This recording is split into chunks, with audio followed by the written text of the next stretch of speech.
Praise the Lord.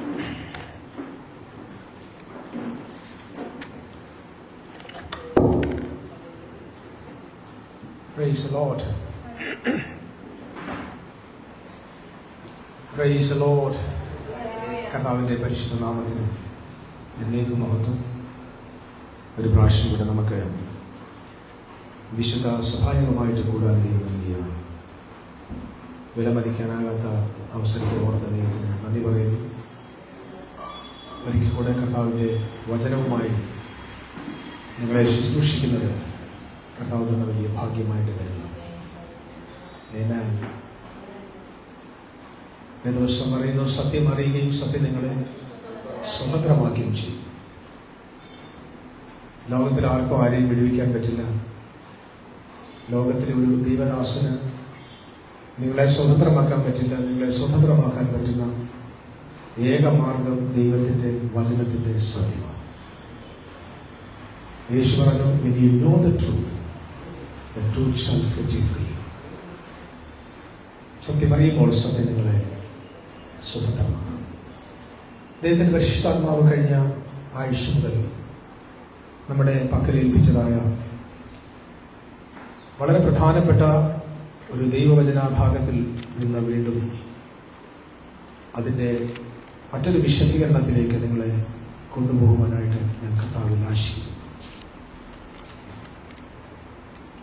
ഉൽപ്പത്തി പുസ്തകം 1-ാമത്തെ അധ്യായത്തിൽ നിന്നും 2-ാം അധ്യായത്തിൽ നിന്നുമുള്ള കുറച്ച് ചിന്തകളാണ് നമ്മൾ കഴിഞ്ഞ ദിവസം പങ്കുവച്ചത്.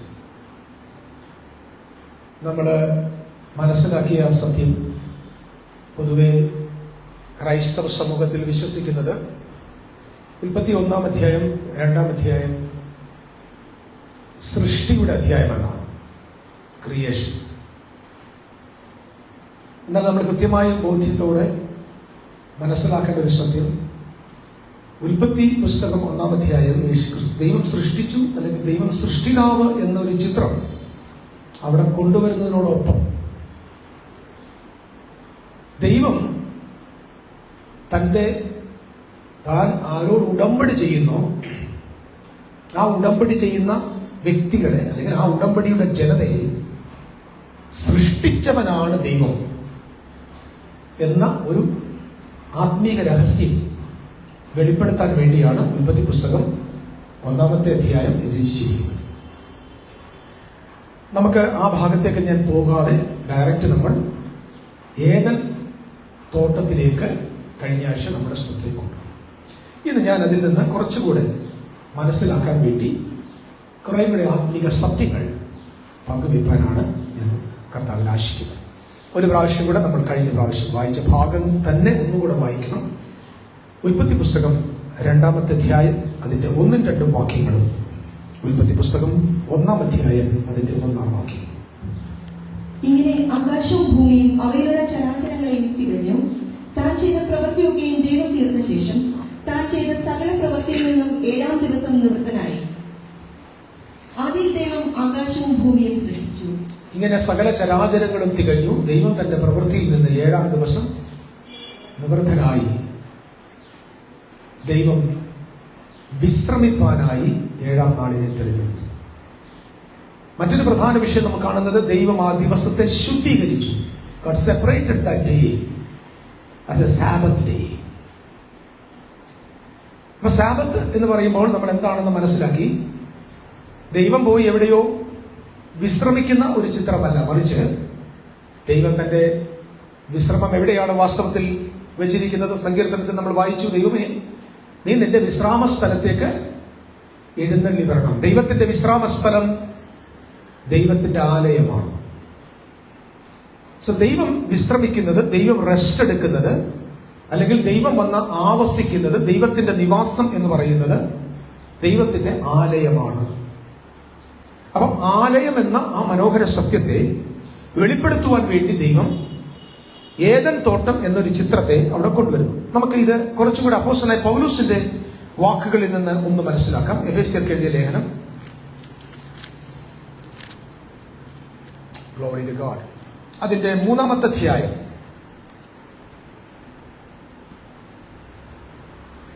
9-ാമത്തെ വാക്യങ്ങൾ ആരെങ്കിലും ഒന്ന് വായിക്കുക. സകലവും സൃഷ്ടിച്ച ദൈവത്തിൽ അനാദികാലം മുതൽ മറഞ്ഞുകിടന്ന മർമ്മത്തിന്റെ വ്യവസ്ഥ ഇന്നതെന്ന് എല്ലാവർക്കും പ്രകാശിപ്പാനായി ഈ കൃപ നൽകിയിരിക്കുന്നു. സകലവും സൃഷ്ടിച്ച ദൈവത്തിൽ, ശ്രദ്ധയോടെ വാക്കുകൾ കേൾക്കുക, സകലതും സൃഷ്ടിച്ച ദൈവത്തിൽ അനാദികാലം മുതൽ മറഞ്ഞുകിടന്ന മർമ്മത്തിന്റെ വ്യവസ്ഥ ഇന്നതെന്ന് സകലർക്കും പ്രകാശിപ്പിപ്പാനുമായി പൗലോസ് പറയുന്നു, എല്ലാവരിലും ചെറിയവനായി എനിക്ക് ഈ കൃപ തന്നിരിക്കുന്നു. അപ്പൊ അനാദികാലം മുതൽ മറഞ്ഞുകിടന്ന മർമ്മത്തിന്റെ വ്യവസ്ഥ, അതിൽ രണ്ട് കാര്യം ഉൾപ്പെടുന്നു. ഒന്ന്, ദ ഡിസ്പെൻസേഷൻ ഓഫ് ഗോഡ്. ദൈവത്തിന്റെ, പ്രപഞ്ചത്തെ സൃഷ്ടിച്ച ദൈവത്തിന് മനുഷ്യരുടെ ഇടയിലേക്ക് ഇറങ്ങി വരുന്ന ദൈവത്തിന്റെ ഓയിക്കണോമിയ എന്ന് പറയും, അല്ലെങ്കിൽ the house hold management of God, ദൈവത്തിന്റെ ഗ്രഹവ്യവസ്ഥ. ദൈവത്തിന്റെ ഗ്രഹവ്യവസ്ഥ എന്ന് പറഞ്ഞാൽ എന്താ? കാണുന്ന മുഴുവൻ പ്രപഞ്ചത്തെ സൃഷ്ടിച്ച ദൈവത്തിന് മനുഷ്യരുടെ ഉള്ളിൽ വന്ന് വാസം ചെയ്യുന്നു. ഇതാണ് ദൈവത്തിന് അനാദികാലം മുതൽ, സകലവും സൃഷ്ടിച്ച തമ്പുരാന്റെ ഹൃദയത്തിനകത്ത് അനാദികാലം മുതൽ മറഞ്ഞു കിടന്ന വ്യവസ്ഥ എന്താണ്? താൻ സൃഷ്ടിച്ച മനുഷ്യന്റെ ഉള്ളിൽ വന്ന് മനുഷ്യനോട് കൂടെ വസിക്കണം. ഇനി പെട്ടെന്ന് ഇനി വന്നാ പോരെ, ഓടി ഇങ്ങോട്ട് വന്ന് അകത്ത് വന്ന് കയറാൻ പറ്റില്ല. അങ്ങനെയല്ല ദൈവം പ്രോഗ്രാം ചെയ്തത്. അപ്പോസ്തലൻ പൗലോസ് പറഞ്ഞു, എനിക്കൊരു മർമ്മം വെളിവായി വന്നു. നമ്മൾ അതിന്റെ 3 തുടക്കം മുതൽ വായിക്കുന്നുണ്ട്. നിങ്ങൾക്ക് എല്ലാവർക്കും അറിയാമല്ലോ, എനിക്കൊരു മർമ്മം വെളിപ്പെട്ടു വന്നു. പ്രവാചകന്മാർക്കും പഴയ നിയമവിശുദ്ധന്മാർക്കും മറഞ്ഞുകിടന്ന ഒരു രഹസ്യം എനിക്ക് വെളിപ്പെട്ടിരിക്കുന്നു. എന്താ അത്? മഹത്വത്തിന്റെ പ്രത്യാശയായ ക്രിസ്തു നമ്മിലിരിക്കുന്നു. അതൊരു രഹസ്യമാണ്. മറ്റൊന്ന്, സകല ജാതികളെയും സകല ജനതയെയും ക്രിസ്തുവേശുവിൽ ഒന്നാക്കുക എന്ന ഒരു രഹസ്യം. യഹൂദന്മാരിൽ മാത്രം നിലനിന്നിരുന്ന ദൈവിക വെളിപ്പാട് അവരിൽ നിന്ന് വ്യത്യസ്തമായി മറ്റ് ജാതികളിലൂടെ എന്ത് ചെയ്യാൻ പോകുകയാണ്? ദൈവത്തിന് പ്രകടിപ്പിക്കാൻ താല്പര്യം. സോ ദൈവത്തിന്റെ ഹൗസ് ഹോൾഡ് മാനേജ്മെന്റ് എന്താ? ദൈവത്തിന്റെ ഗ്രഹവ്യവസ്ഥ. പ്രപഞ്ചം സൃഷ്ടിച്ച പിതാവാം ദൈവത്തിന്റെ ഒരു തീരുമാനമെടുത്ത് എന്താ? എനിക്ക് എവിടെ പോകണം? മനുഷ്യരുടെ കൂടെ പോയി താമസിക്കും. ഞാൻ കഴിഞ്ഞ ദിവസം പറഞ്ഞു, എന്താണ് ദേവാലയം? പുത്തൻ യെരൂശലേം എന്ന് പറഞ്ഞാൽ എന്താ? വെളിപ്പാട് പുസ്തകം 21-ാം അധ്യായത്തിന്റെ 22-23 വാക്യങ്ങൾ നമ്മൾ വായിക്കുന്നത് എങ്ങനെയാണ്? ഞാൻ അവിടെ നോക്കി, മന്ദിരം കണ്ടില്ല. കുഞ്ഞാടത്രേ അതിന്റെ മന്ദിരം. പിതാവായ സർവശക്തനായ ദൈവവും കർത്താവും കുഞ്ഞാടുമാണ് അവിടുത്തെ മന്ദിരം. പണ്ട് കല്ലുകൊണ്ട് നിർമ്മിതമായ ദേവാലയത്തിനകത്ത് താമസിച്ച തമ്പുരാൻ അതിവിശുദ്ധ സ്ഥലത്ത് താമസിച്ചിരുന്ന ദൈവം പറയുകയാണ്, ഇനി മന്ദിരമില്ല പുതുനിയമത്തിൽ. മന്ദിരം ആരാണ്? സർവശക്തിയുള്ള കർത്താവായ ദൈവവും ദൈവകുഞ്ഞാടുമാണ് മന്ദിരം. അപ്പൊ അതിന്റെ അർത്ഥം എന്താണ്? What is the church? What is the temple of God? The relationship with the father and son. പിതാവും പുത്രനും തമ്മിലുള്ള ബന്ധം തീർന്നില്ല. ആ ബന്ധത്തിൽ മൂന്നാമതൊരാൾക്കും കൂടെ പ്രവേശനം ലഭിച്ചു. യേശുക്രിസ്തുവിന്റെ പരിശുദ്ധ രക്തത്താൽ അവന്റെ വിശുദ്ധന്മാർക്ക്, അങ്ങനെങ്കിൽ പിതാവിനോടും അവന്റെ പുത്രനായ യേശുക്രിസ്തുവിനോടുകൂടെ നമുക്ക് കൂട്ടായ്മ തന്നിട്ട് പറയുകയാണ്, നാം ഒരുമിക്കുന്നതാണ് ദേവാലയം. പിതാവും പുത്രനും നിങ്ങളും ഒരുമിച്ച് ഇവിടെ ഏക ഐക്യതയിൽ വരുന്നു. അതിന്റെ പേരാണ് പുതിയ നിയമസഭ. പഴയ നിയമസഭ എന്ന് പറഞ്ഞാൽ അതിവിശുദ്ധ സ്ഥലത്ത് ദൈവം ഇരിക്കുന്നു, പുരോഹിതന്മാർ വിശുദ്ധ സ്ഥലത്ത് ശുശ്രൂഷിക്കുന്നു, ജനങ്ങൾ പ്രാകാരത്തിൽ വന്ന് യാഗമർപ്പിക്കുന്നു. ഒരു ദേവാലയത്തിന്റെ ഘടനയുണ്ട്, കല്ലുകളാൽ നിർമ്മിതമായ ഒരു ആലയം, അതിനകത്ത് വസിക്കുന്ന ദൈവം. പക്ഷെ പുതുനിയമത്തിൽ പറഞ്ഞ അങ്ങനല്ല. ഞാനും നിങ്ങളും യേശുക്രിസ്തു മുഖാന്തരം ഒരുമിക്കുന്നതാണ് ദേവാലയം. ഈ വെളിപ്പാടാണ് ദൈവം ഏദൻ തോട്ടത്തിൽ വെളിപ്പെടുത്തിയത്. കഴിഞ്ഞ ആഴ്ച ഞാൻ പറഞ്ഞത് ആവർത്തിക്കുന്നില്ല. 1-2 കാര്യം തൊട്ടങ്ങ് പോകാനാണ് ആഗ്രഹിക്കുന്നത്. നമ്മൾ ആദ്യമായിട്ട്, ഞാൻ കഴിഞ്ഞ പ്രാവശ്യം പറഞ്ഞു, ഒന്നുകൂടെ ജസ്റ്റ് ഒന്ന് സ്പർശിച്ചു പോകാം. ആദിയിൽ ദൈവം ആകാശവും ഭൂമിയും, ഇത് നിങ്ങളുടെ മനസ്സിൽ വരണം. നമ്മുടെ ആകാശവും ഭൂമിയും എന്ന് കേൾക്കുമ്പോൾ നിങ്ങളുടെ കണ്ണിൽ നമ്മുടെ കാണുന്ന മേളത്തെ ആകാശം, നമ്മൾ ഇരിക്കുന്ന ഭൂമി അല്ല വരേണ്ടത്. ഇത് ദൈവത്തിന്റെ ഉടമ്പടിയുടെ ഭാഷയാണ്. It's a covenant language. ഉൽപ്പത്തി പുസ്തകത്തിൽ ഈ ആകാശവും ഭൂമിയും സൃഷ്ടിച്ചു എന്ന് എഴുതിയിരിക്കുന്നു. സൃഷ്ടിക്കുക എന്ന് പറഞ്ഞാൽ എന്താ? കോമൺ ആയിട്ട് പറഞ്ഞ എന്താ? സൃഷ്ടിച്ചു എന്ന് പറഞ്ഞാൽ ആകാശം ഉണ്ടാകട്ടെ, ഭൂമി ഉണ്ടാകട്ടെ എന്ന് പറഞ്ഞാൽ അങ്ങനല്ല. അവിടെ ഉപയോഗിച്ചിരിക്കുന്ന ഭാഷ എന്താണ്? ബാറ എന്ന വാക്ക്. ബാറ എന്ന വാക്ക്. ബാറ എന്ന വാക്കിന്റെ അർത്ഥം ക്രിയേഷൻ എന്നൊരു വാക്കുണ്ട്, transformation, preparation, reform. In the beginning God prepares heavens and the earth. ആകാശത്തെയും ഭൂമിയെയും ദൈവം ഒരുക്കി എന്നാണ് എഴുതിയിരിക്കുന്നത്. പ്രിപ്പയർ ചെയ്തു. യെശയ്യാവിന്റെ പറഞ്ഞ 43-ാം അധ്യായത്തിന്റെ 1-ാമത്തെ വാക്യം ഒന്ന് വായിച്ച്. യാക്കോബേ നിന്നെ നിർമ്മിച്ചവനും ഇസ്രായേലെ നിന്നെ സൃഷ്ടിച്ചവനും. ആ വാക്യം ഒന്ന് വായിച്ചാൽ അങ്ങനെ തോന്നുന്നു. യാക്കോബേ നിന്നെ സൃഷ്ടിച്ചവനും ഇസ്രായേലെ നിന്നെ നിർമ്മിച്ചവനുമായ യഹോവ. യെശയ്യാവ് 43:1. ഇപ്പോഴോ യാക്കോബേ നിന്നെ സൃഷ്ടിച്ചവനും ഇസ്രായേലെ. എല്ലാവരും ഒന്ന് ശ്രദ്ധിച്ചേ. ഇപ്പോഴോ യാക്കോബേ നിന്നെ സൃഷ്ടിച്ചവനും ഇസ്രായേലെ. അവിടെ ഉപയോഗിച്ചിരിക്കുന്ന 2 പദങ്ങളാണ്. ഇപ്പോഴോ യാക്കോബേ നിന്നെ അസ, ഇസ്രായേലെ നിന്നെ നിർമ്മിച്ചവൻ ബാറ. 2 പദമാ, ആസ ബാറ. ആസ എന്ന വാക്കിന്റെ അർത്ഥം ഫോം ചെയ്യുക. ഒരു കുശവൻ തന്റെ കയ്യിൽ കിട്ടുന്ന കളിമണ്ണ് കൊണ്ട് മനോഹരമായ ഒരു പാത്രമായിട്ട് അതിനെ ഫോം ചെയ്യുന്നുണ്ട്, ഇല്ലേ? കളിമണ്ണ് കൊണ്ട് നമുക്ക് പ്രയോജനമില്ല, പക്ഷെ ഒരു പാത്രമാക്കിയാൽ നമുക്കതിനെ ഉപയോഗിക്കാൻ പറ്റും. അപ്പം കളിമണ്ണിനെ പാത്രമാക്കി രൂപാന്തരപ്പെടുത്തുന്നതിന് പേരാണ് ആസ. കളിമണ്ണ് കൊണ്ട് പ്രയോജനമില്ല, പക്ഷെ അതേ കളിമണ്ണിനെ ഒരു വെസലാക്കി മാറ്റിയാൽ അത് നമുക്ക് പ്രയോജനപ്പെടും. അതിനുവേണ്ടി രൂപപ്പെടുത്തുന്നു. യാക്കോബേ നിന്നെ സൃഷ്ടിച്ചവനും ഇസ്രായേലെ നിന്നെ നിർമ്മിച്ചവനും. അടുത്ത ചോദ്യം, യാക്കോബിനെ ദൈവം ഇല്ലായ്മ എന്ന് വിളിച്ചു വരുത്തിയതാണോ? അല്ല. ഇസ്രായേലിനെ ദൈവം മണ്ണിൽ നിന്ന് ഉണ്ടാക്കിയതാണോ? അല്ല. പിന്നെന്താ ഇവിടെ നിർമ്മിച്ചു ഉണ്ടാക്കിയെന്ന് പറഞ്ഞ അർത്ഥം എന്താ? അടിമത്തത്തിൽ നിന്ന്, മിസ്രയീമിൽ നിന്ന് അടിമനുഖത്തെ അടിച്ച് ദൈവത്തിന്റെ പുത്രന്മാരാക്കി മാറ്റുന്നതിന്റെ പേരാണ് ദൈവം അവനെ രൂപാന്തരപ്പെടുത്തി എന്നാൽ വാക്കിന്റെ അർത്ഥം. ഇസ്രായേലെ ഞാൻ നിന്നെ നിർമ്മിച്ചിരിക്കുന്നു എന്ന വാക്കിന്റെ അർത്ഥം എന്താ? ഒരു ദിവസം നീ ഫറവോന്റെ അടിമയായിരുന്നു, അടിമനുഖത്തിന്റെ കീഴിലായിരുന്നു, ആർക്കും വേണ്ടാത്തവനായിരുന്നു. പക്ഷെ അവിടെ നിന്ന് നിന്നെ സ്വതന്ത്രമാക്കി അവകാശ ഭൂമിയിലേക്ക്, എന്റെ പുത്രത്വത്തിലേക്ക്, ഞാൻ അവകാശത്തിലേക്ക് നടത്തുന്നതിന്റെ പേരാണ് ദൈവം അവനെ രൂപാന്തരപ്പെടുത്തിയെന്ന വാക്കിന്റെ അർത്ഥം. ഒന്നുകൂടെ പറഞ്ഞാൽ, അടിമയായിരുന്നവനെ ഉടമ്പടി ചെയ്ത് ദൈവം തന്റെ സ്വന്തമാക്കി മാറ്റിയതിന്റെ പേരാണ് ഇസ്രായേലെ ഞാൻ നിന്നെ നിർമ്മിച്ചിരിക്കുന്നു, ഞാൻ നിന്നെ രൂപപ്പെടുത്തിയിരിക്കുന്നു, ഞാൻ നിന്നെ പ്രിപ്പയർ ചെയ്തിരിക്കുന്നു, ഞാൻ നിനക്ക് രൂപാന്തരം വരുത്തിയിരിക്കുന്നു എന്ന് പറഞ്ഞാൽ, പണ്ട് നീ അടിമയായിരുന്നു, ഇന്ന് നീ അവകാശിയായി മാറി. From slavery to inheritance. അടിമത്വത്തിൽ നിന്ന് അവകാശത്തിലേക്ക് എത്തുന്നതിന്റെ പേരാ ദൈവം അവനെ രൂപപ്പെടുത്തി എന്ന വാക്കിന്റെ അർത്ഥം. നിങ്ങൾക്ക് എന്നെ ഫോളോ ചെയ്യാൻ പറ്റുന്നുണ്ട്? ഹല്ലേലൂയ. യാക്കോബേ നിന്നെ നിർമ്മിച്ചവൻ, ഇസ്രായേലെ നിന്നെ സൃഷ്ടിച്ചവൻ. അതിന്റെ അർത്ഥം എന്താ? This is A covenant term. യഥാർത്ഥത്തിൽ ഇല്ലായ്മയിൽ നിന്ന് ദൈവം മനുഷ്യനെ വിളിച്ചു വരുത്തുന്നു, അല്ലെങ്കിൽ ഇല്ലായ്മയിൽ നിന്ന് ഭൂമിയെ ഉളവാക്കുന്നു എന്നതാണ് ദൈവം ഉദ്ദേശിച്ചിരുന്നതെങ്കിൽ എബ്രായ ഭാഷയിൽ അതിന് കൊടുക്കുന്ന മറ്റൊരു വാക്കുണ്ട്, എക്സ് നെഹലിയോ. എക്സ് നെഹലിയോ. എക്സ് നെഹലിയോ എന്ന് പറഞ്ഞാൽ അർത്ഥം എന്താ? Creation from nothing. ഇല്ലായ്മയെന്ന് ഉണ്ടാക്കട്ടെ എന്ന് പറയാൻ ഉപയോഗിക്കുന്ന വാക്ക് ബാറ എന്നല്ല. ഇല്ലായ്മയെന്ന് ഉണ്ടാകട്ടെ എന്ന് പറയാൻ ഉപയോഗിക്കുന്ന വാക്ക് എക്സ് നിഹിലിയോ എന്നാണ്. പക്ഷെ ഇവിടെ ഉപയോഗിച്ചിരിക്കുന്നു ദൈവം ആകാശത്തെയും ഭൂമിയെയും പ്രിപ്പയർ ചെയ്തു. I want to tell you this heaven and earth എന്ന് പറയുന്നതാണ് ടെമ്പിൾ. ആമേൻ.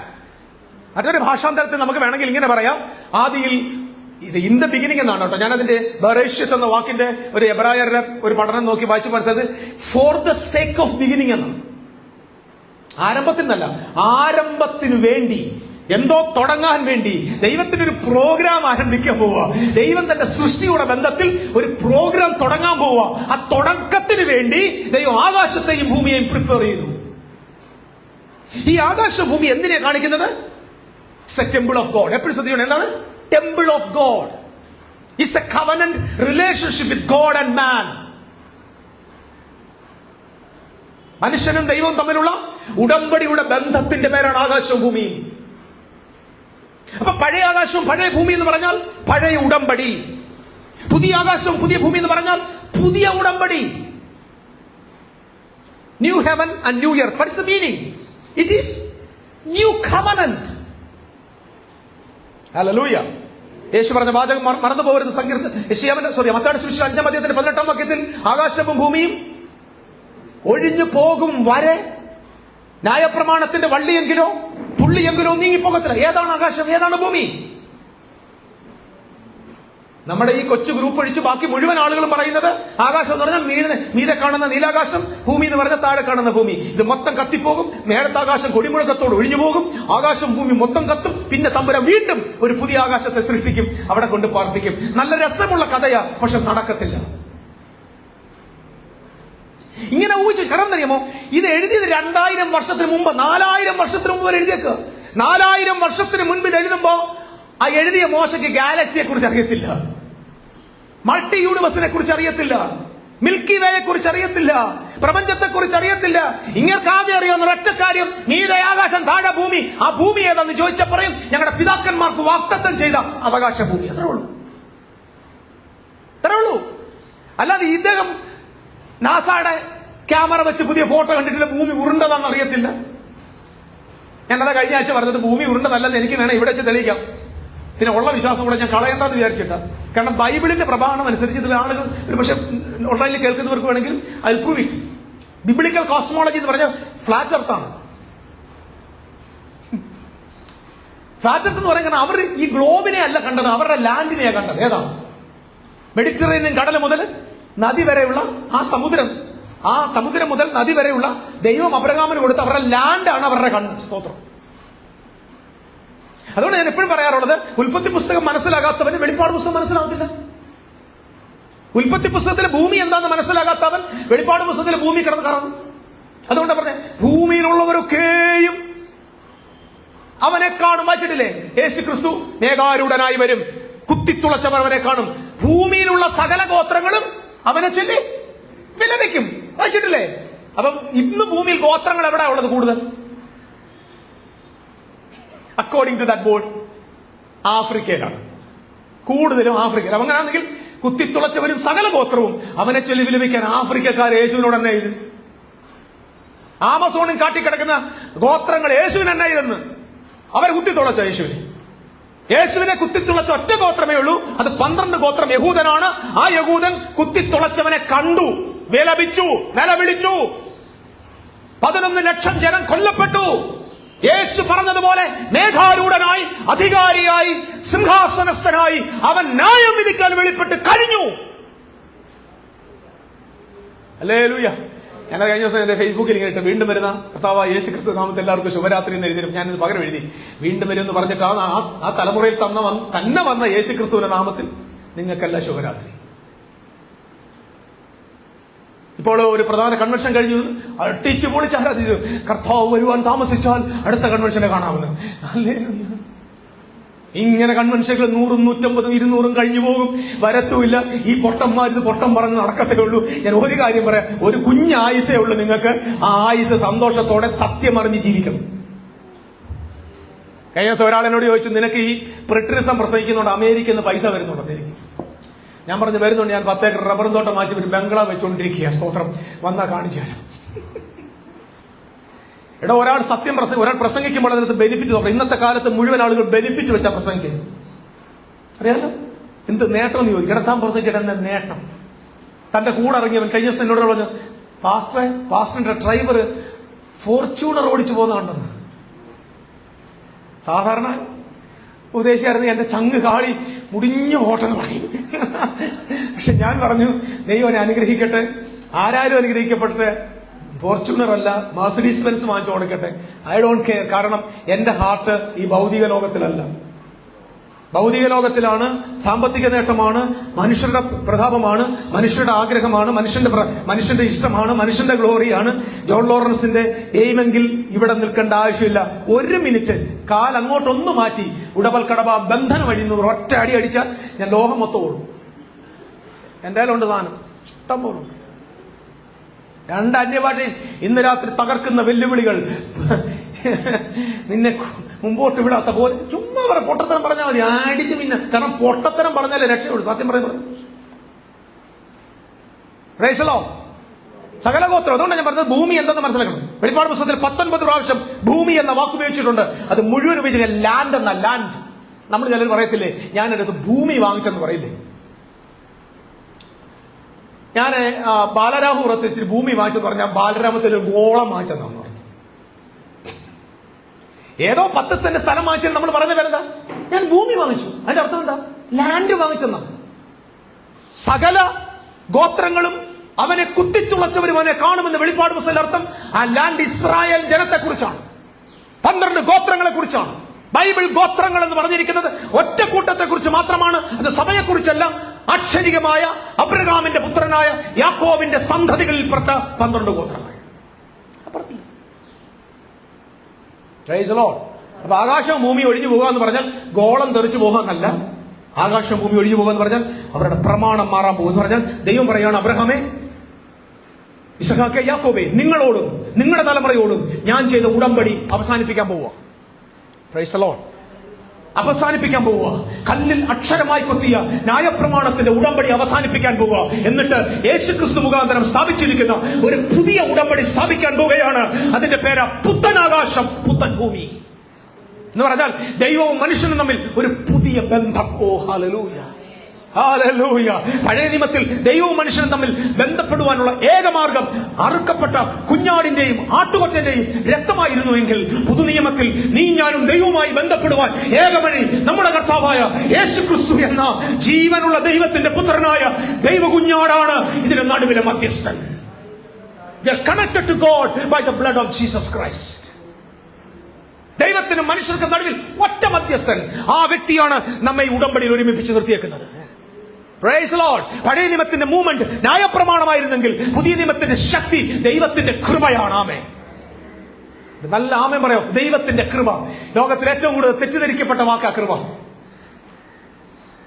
2010 ദൈവകൃപ എന്ന സന്ദേശം പ്രസംഗിക്കുമ്പോൾ ഞങ്ങൾക്ക് ആളുകൾ ചാർത്തി തന്ന പേരെന്താണ്? പാപം ചെയ്യാൻ ലൈസൻസ് കൊടുക്കുന്നവർ. Hyper grace.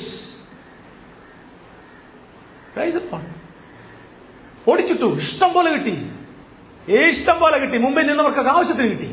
പക്ഷെ ദൈവത്തിന്റെ കൃപയിൽ ഒരു കാര്യം പറയാം. ആരെല്ലാം എതിർത്തോ, ഇന്ന് നമ്മുടെ നാട്ടുഭാഷ പറയാറുണ്ട്, ഞാൻ നട്ടു വളർത്തിയ മാമ്പഴവാട നിന്റെ വീട്ടിൽ വിളമ്പുന്നത്. സ്വന്തം ഒരു കാലത്ത് വേണ്ടെന്ന് പറഞ്ഞ് നമ്മളെ എറിഞ്ഞവർ നമ്മൾ എന്ത് മെസ്സേജ് കൊടുത്തോ അതാണ് ഇന്ന് അവിടെ പ്രസംഗിക്കപ്പെടുന്നത്.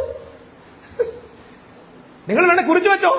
ഇത് ഞാൻ നിങ്ങളോട് പറയുന്നത് കർത്താവായ യേശുക്രിസ്തുവിന്റെ വരവിനെ കുറിച്ചും അന്ത്യകാലത്തെ കുറിച്ചുള്ള ഈ എസ്കറ്റോളജിക്കൽ ട്രൂത്ത് നിങ്ങളോട് പറയുമ്പോൾ ഓർത്തോണം, ഇത് ആദ്യം വേണ്ടെന്ന് പറയും, അവസാനം ഇത് എടുത്തോണ്ട് പോവുകയും ചെയ്യും. എന്നല്ല ആദ്യം പറയുന്നത് കൊള്ളത്തില്ല, ഭയങ്കര ദുരുപദേശം. എനിക്ക് ഇഷ്ടം പോലെ കിട്ടിയിട്ടുണ്ട്, എനിക്ക് ഇഷ്ടം അത് കേൾക്കാൻ. ദുരുപദേശം കേൾക്കാൻ എനിക്ക് ഭയങ്കര ഇഷ്ടമാണ്. ഈ പറയുന്ന ആളെന്നറിയാമോ, ഒരു പ്രാവശ്യം ബൈബിൾ വായിക്കാത്തവര്. ദുരുപദേശം. ഞാൻ നേരത്തെ പറഞ്ഞു നേട്ടം വേണം. എന്ത് പറഞ്ഞു? എല്ലാത്തിനും എന്ത് വേണം പറ. എടാ ഒരു നേട്ടം വേണ്ടടാ. പ്രവചിക്കുന്നതിന് ഒരു നേട്ടമില്ലേ? പേര് വിളിക്കുന്നതിന് ഭയങ്കര നേട്ടം ഇപ്പം ഇല്ലേ? പ്രത്യേകിച്ച് പേരൊക്കെ വിളിച്ച് ജോഷി പേരൊക്കെ അങ്ങോട്ട് വിളിച്ച് പറയാമെങ്കിൽ ഹല്ലേലൂയ, പിന്നെ അങ്ങ് ഇളകും. എന്താ അതിന്റെ അർത്ഥം അറിയുമോ? ജീവിതത്തിൽ ഇന്ന് വരെ അവൻ പേര് കേട്ടിട്ടേ ഇല്ല, ആദ്യമായിട്ട് കേൾക്കും. അപ്പൊ അവിടെ നിന്ന് കുറെ കുരങ്ങന്മാര് വിളിച്ചു പറയും പ്രൊഫസർ. എടാ പൊട്ട, പേര് പറയുന്നോടാ പ്രൊഫസി മന്ദബുദ്ധി. പ്രൊഫസർ പ്രൊഫസി എന്ന് പറയുന്നത് അറിയോ? സെക്കറിയാവിനെ നോക്കി ദൂതം പറഞ്ഞു, അതാ പ്രൊഫസി. എന്താ പ്രൊഫസി? വാർദ്ധക്യത്തിൽ നിനക്കൊരു മകൻ ലഭിക്കും, നിന്റെ ഭാര്യ എലിസബത്ത് നിനക്കൊരു മകനെ പ്രസവിക്കും, അവനെ യോഹന്നാൻ എന്ന് പേരിടണം. അതാ പ്രോഫസി. അല്ലാതെ യോഹന്നാന് പേരിട്ടിട്ട് നിന്റെ മോന്റെ പേര് യോഹന്നാനാന്ന് പറയുന്നതല്ല പ്രോഫസി. പിന്നെ മന്ദബുദ്ധികൾ ഉള്ളിടത്തോളം കാലം ഇവരെല്ലാം ജയിക്കും. തെറ്റൊന്നുമല്ല.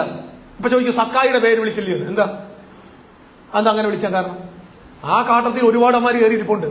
എല്ലാവരും കൂടെ ഇറങ്ങി വാടാന്ന് വിളിക്കാൻ പറ്റത്തില്ല, അതുകൊണ്ട് ഒരുത്തനെങ്കിൽ പേര് വിളിച്ചു കിടക്കിയതാ. സക്കായിയെ വേഗം ഇറങ്ങി വാ, നിന്റെ വീട്ടിൽ ഇന്നൊന്നും പറഞ്ഞില്ല, വേടാന്ന് പറഞ്ഞു. പോകുന്ന വഴി മാനസാന്തരപ്പെട്ടു. നമ്മൾ ഈ പേര് വിളിച്ച് ഏതോ മാനസാന്തരപ്പെട്ടു. അവൻ ഇരിക്കുന്ന കസേര പൊട്ടിച്ചിട്ടു, അത്രേ ഉള്ളൂ. ബെനിഫിറ്റ്? എന്ത് നേട്ടം? എന്നോട് ആൾ ചോദിക്കും, എന്ത് നേട്ടം? എനിക്കൊരു നേട്ടം വേണ്ട. ഞാൻ സുവിശേഷ വിലക്കറിയ നേടാനല്ല, ഞാൻ സുവിശേഷ വിലക്കറി കർത്താവിനെ മഹത്വപ്പെടുത്താൻ. എന്റെ ഓട്ടം തമ്പുരാൻ എന്നെ ഏൽപ്പിച്ച് മാത്രം ചെയ്യാൻ. ഒരു കാര്യം ഉറപ്പാണ്, നമ്മൾ ഇന്ന് കത്തിച്ചുകൊണ്ടിരിക്കുന്ന ഈ കൊച്ചു ശിഖ, ഈ ചെറിയ ചെറിയ ദീപം അടുത്ത തലമുറ എടുത്തുകൊണ്ടോടും. ഒരു ജനറേഷൻ വരുന്നുണ്ട്. ഒരു കാര്യം ഉറപ്പാ പ്രിയരെ, പഴയ വീഞ്ഞ് കുടിച്ചവർക്ക് പുതിയ വീഞ്ഞ് ഇഷ്ടപ്പെടത്തില്ല. സത്യമല്ലേ? കാന്തന്മാരാ ഞാനും എന്നിട്ട് ഞാൻ പറയാം, കാന്തം വന്നടാന്ന് പറഞ്ഞാൽ നമ്മൾ സമീപിക്കും. ഓടാന്ന് പറഞ്ഞ പഴയ വീഞ്ഞ് കുടിച്ചവർക്ക് പുതിയ വീഞ്ഞ് എല്ലാം നമ്മൾ, ഞാൻ പറയത്തില്ല കാന്തൻ വരാ. ഏത് കാന്തൻ? ആരുടെ കാന്തൻ? നമ്മൾ യേശു ക്രിസ്തുവിന്റെ മക്കളാണോ? യേശുവിന്റെ കാന്തയാണോ? യേശു ക്രിസ്തു വന്ന സ്വന്തം മക്കളെ കാന്തയാക്കൂ? എന്നാ പുള്ളിയാണ് ഇത്? അപ്പൊ പറയും, അത് according to the theological perspective there are so many dimensions are there. The one side we are the bride of Christ, other side we are the sons of God. We are not the bride of Christ. The Old Testament Israel, they were the bride of Christ. We are the sons of God. നമ്മളല്ല മണവാട്ടി. 12 ഗോത്രത്തിൽ നിന്ന് ദൈവം തെരഞ്ഞെടുത്ത ഒരു ശേഷിപ്പുണ്ടായിരുന്നു ലോകം മുഴുവൻ. അവരെയാ മണവാട്ടി, അവരാ ഉടമ്പടിയുടെ ആളുകൾ. അവരോടാണ് ഈ ഉടമ്പടി ചെയ്തത്, നമ്മളോടല്ല ഉടമ്പടി ചെയ്തത്. സംശയമുണ്ടോ? സംശയമുണ്ടോ? പോയി ബൈബിൾ വായിക്കും. ജെറമ്യാവ് വായിക്കണം, എബ്രായ ലേഖനവും വായിക്കണം. ജെറമ്യാ ലേഖനത്തിൽ പറയുന്നുണ്ട്, അന്നാളിൽ ഞാൻ ഇസ്രായേൽ ഗ്രഹത്തോടും. ഈ ബൈബിളൊക്കെ ആരെങ്കിലും വിശ്വസിക്കുന്നവരൊന്ന് കൈ കാണിച്ചു, ചുമ്മാ വെറുതെ ടാറ്റ കാണിച്ചു. ബൈബിളൊക്കെ വിശ്വസിക്കുന്നുണ്ടല്ലോ, ഓക്കെ. കാരണം ഈ വിശ്വാസമില്ല, അതുകൊണ്ടാണ് ഞാൻ പറഞ്ഞത്. ഇസ്രായേൽ ഗ്രഹത്തോടും യഹൂദ ഗ്രഹത്തോടും പറഞ്ഞേ ഉടമ്പടി ചെയ്യുന്ന നാൾ വരും. ആരോടൊക്കെ? ഇസ്രായേൽ ജനത്തോടും യഹൂദ ജനത്തോടും തിരുവനന്തപുരത്തുകാരോടും കോട്ടയംകാരോടും ആലപ്പുഴക്കാരോടും, അങ്ങനെയാണ് എഴുതിയിരിക്കുന്നത്. ഇസ്രായേൽ ജനത്തോടും 2 ഗ്രഹം. ആ 2 ഗ്രഹത്തോട് ഞാൻ എന്ത് ചെയ്യാൻ പോവാ? ഉടമ്പടി ചെയ്യാൻ പോവാ. അത് നിങ്ങളുടെ പിതാക്കന്മാരുടെ കാലത്ത് നിങ്ങളെ മിസ്രയീമിൽ നിന്ന് കൊണ്ടുവന്നപ്പോൾ ചെയ്ത ഉടമ്പടിയല്ല. ഞാൻ എന്റെ ആത്മാവിനെ അവരുടെ ഉള്ളിലാക്കി എന്റെ സകല കൽപ്പനകളിൽ നടക്കുമാറാക്കും. അവരുടെ കല്ലായ ഹൃദയത്തെ ഞാൻ എടുത്തു മാറ്റി മാംസളമായ ഹൃദയം ഞാൻ കൊടുക്കും. That covenant is not made with us. It made with the house of Israel and house of Judah. അപ്പൊ നമ്മള് ചുമ്മാതെ വെറുതെ കാറ്റടിച്ചോണ്ട് നിന്നതാ. ഫ്രീ ആയിട്ട് ടിക്കറ്റ് കിട്ടിയകത്ത് കയറിയത്. നമ്മൾ പറയത്തില്ലേ, ഞാൻ കാറ്റ് കൊള്ളാൻ വേണ്ടി നിന്നാണവേ, തെള്ളി അങ്ങ് അകത്ത് കയറ്റി, അത്ര ഉള്ളൂ. അതിനെ ബൈബിൾ പറയുന്നത് കൃപയാൽ കരുണയാൽ പ്രവേശനം ലഭിച്ചത്. നല്ല ആനന്ദറ. ഉടമ്പടി വാങ്ങിച്ചതല്ല, വീണ്ടെടുത്തതല്ല, ഒന്നുമില്ല. കരുണയാ. ചുമ്മാതെ റോഡ് വക്കിൽ വെറുതെ നിന്നതാ. ഒരു തൊഴിലുറപ്പിന് പോയപ്പോ അന്ന് തൊഴിലുറപ്പില്ലായിരുന്നു. ഒരുത്തം എന്ന് പറഞ്ഞ കിങ്ഡം ഓഫ് ഗോഡിലൊക്കെ വരുന്നു. എങ്കിൽ പിന്നെ പോവാൻ, ചുമ്മാ ഇരിക്കുന്നതിനൊക്കെ തന്നെ പോകാന്ന് പറഞ്ഞ് ചെന്നപ്പോഴേ ഒരു ഉടുപ്പും കിട്ടി, അകത്ത് പ്രവേശനം കിട്ടി, നല്ല 1ാം തരം മേശം കിട്ടിയിട്ട് പറഞ്ഞു ഇരുന്നോളാം പറഞ്ഞു. ഇടത്തോട്ട് നോക്കിയാൽ അബ്രഹാം, വലത്തോട്ട് നോക്കുക ഇസഹാക്ക്, മുമ്പോട്ട് നോക്കുക യാക്കോബ്, പുറകോട്ട് നോക്കിയപ്പോൾ ജോസഫ് അബ്രഹാമിനോടും ഇസഹാക്കിനോടും യാക്കോബിനോടും കൂടെ പന്തിക്കിരിക്കാൻ ഭാഗ്യം ലഭിച്ചു. വെറും പറമ്പലായിരുന്നു നമുക്ക് കരുണയാൽ പ്രവേശനം ലഭിച്ചു. ഹല്ലേലൂയ. ചേർന്നൊരു ആമേൻ എന്നൊക്കെ പറഞ്ഞാട്ടെ. കരുണയാൽ ലഭിച്ചു. ഒന്നുമില്ല, ഒന്നും പറയാനില്ല. ഇസ്രായേലിൽ ദൈവം സ്ഥാപിച്ച ഉടമ്പടിയാൽ ജാതികൾക്ക് പ്രവേശനം ലഭിച്ചു. നിന്റെ സന്തതി മുഖാന്തരം ഭൂമിയിലെ സകല ജാതിയും അനുഗ്രഹിക്കപ്പെടും. ക്രിസ്തുവിലൂടെ പൂർണ്ണമായി നമുക്ക് പ്രവേശനം ലഭിച്ചു. ചേർന്ന് ദൈവത്തിന് നന്ദി പറയാമോ? ഹല്ലേലൂയ. ഇന്ന് നമുക്ക് പ്രശംസിക്കാൻ ഒന്നുമില്ലെന്നേ. അതുകൊണ്ടാണ് ഞാൻ പറഞ്ഞത് കൃപയാണ്. പ്രവൃത്തിയാലല്ല, കരുണയാ, കഴിവിനാലല്ല, യോഗ്യതയാലല്ല, കൃപയാലാണ്. ഞാൻ എന്താ പറഞ്ഞത്? കൃപ ഏറ്റവും കൂടെ തെറ്റിദ്ധരിക്കപ്പെട്ട വാക്കാം. പക്ഷെ ഞാൻ മനസ്സിലാക്കിയത് ന്യായപ്രമാണം ഓട്ടോറിക്ഷയാണെങ്കിൽ കൃപ ഫൈറ്റർ ജെറ്റാണ്. ന്യായപ്രമാണം പോകുമ്പോ നമ്മുടെ ഫൈറ്റർ ജെറ്റ് എന്ത് ചെയ്യും? ഒറ്റ സ്പീഡിൽ പോയിട്ട് ബോംബിട്ട് തിരിച്ചു വന്ന് ഇവിടെ റെസ്റ്റ് ചെയ്യും. എന്നാലും ഓട്ടോറിക്ഷ ഓടിക്കൊണ്ടിരിക്കും.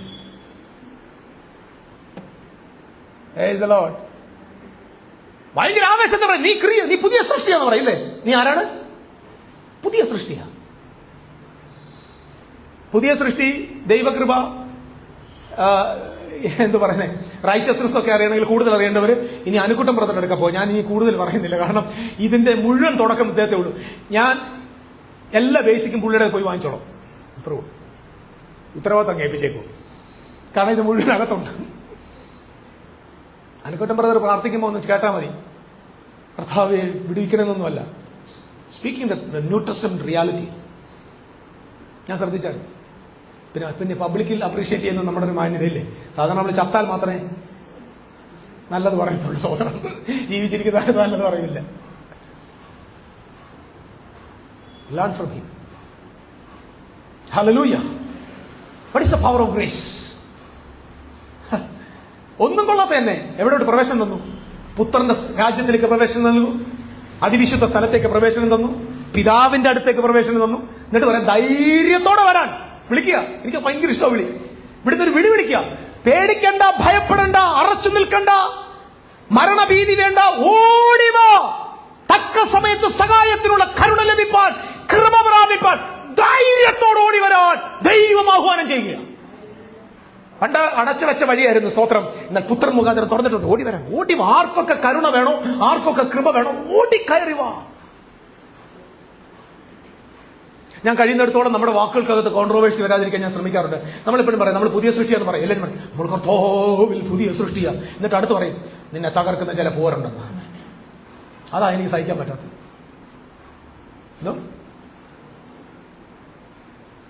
ഇരുളിന്റെ അധികാരത്തിൽ നിന്നെ വിടുവിച്ച് സ്നേഹസ്വരൂപനായ പുത്രന്റെ രാജ്യത്തിൽ ആക്കി വെച്ചിരിക്കുന്നു എന്ന് പറഞ്ഞിട്ട് അടുത്ത വാക്യം പറയും നിന്നെ വെല്ലുവിളിക്കുന്ന പൈശാചിക ശക്തികൾ തകരാം. അപ്പൊ ഈ പൈശാചിക ശക്തി എവിടെ വരണം നിന്നെ വെല്ലുവിളിക്കാൻ? പറയപ്പ, പുത്രന്റെ രാജ്യത്തിൽ പൈശാചിക ശക്തി കയറിയിട്ടല്ല നിന്നെ വെല്ലുവിളിക്കാൻ പറ്റും. അതോ നിന്നെ വലിച്ചിറക്കി പുറത്തിട്ടിട്ടാണോ വെല്ലുവിളിക്കുന്നത്? ഇതെന്തോ വിരോധാഭാസമായി പറയുന്നത്. ഒരു സൈഡിൽ പറയും നമ്മൾ പുത്രന്റെ രാജ്യത്തിലാണ്, അടുത്ത സൈഡിൽ പറയും നമ്മളെ കുത്താൻ സാത്താനുണ്ടെന്ന്. കഴിഞ്ഞ ഇടയ്ക്ക് ഒരാൾ പ്രസംഗിക്കുന്നുണ്ട്. കഴിഞ്ഞ ആഴ്ച സമാധാനത്തിന്റെ ദൈവമോ വേഗത്തിൽ സാത്താനെ നിന്റെ കാൽ കീഴേ. വേഗത്തിൽ എന്ന വാക്കിന്റെ അർത്ഥം അറിയത്തില്ല. 2000 വർഷത്തിന് മുമ്പ് കൊരിന്ത്യർക്ക് എഴുതിയതാ. വേഗത്തിൽ സാത്താനെ കാൽ കീഴെ ചതച്ച് കളയും എന്ന് പറഞ്ഞപ്പോൾ വിശ്വാസികൾ ഓ ഹല്ലേലൂയ. ആ വാക്കിന്റെ അർത്ഥം എന്താ? അപ്പോസ്തലനായ പൗലോസ് കൊരിന്ത്യർക്ക് ലേഖനം എഴുതുമ്പോ സാത്താനെ കാൽ കീഴെ ചതയ്ക്കാനുള്ള സമയം അടുത്തു. ഏതാ സാത്താൻ?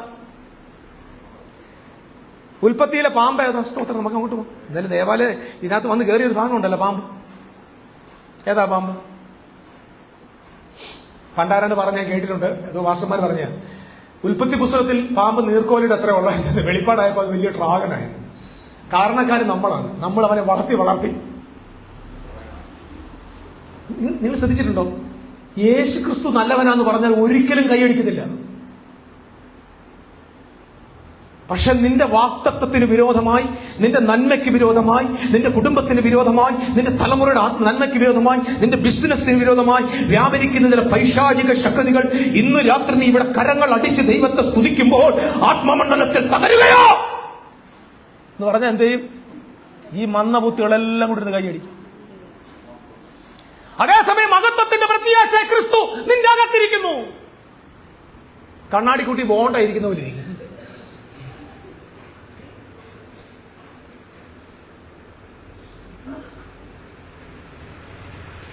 അനങ്ങത്തില്ല.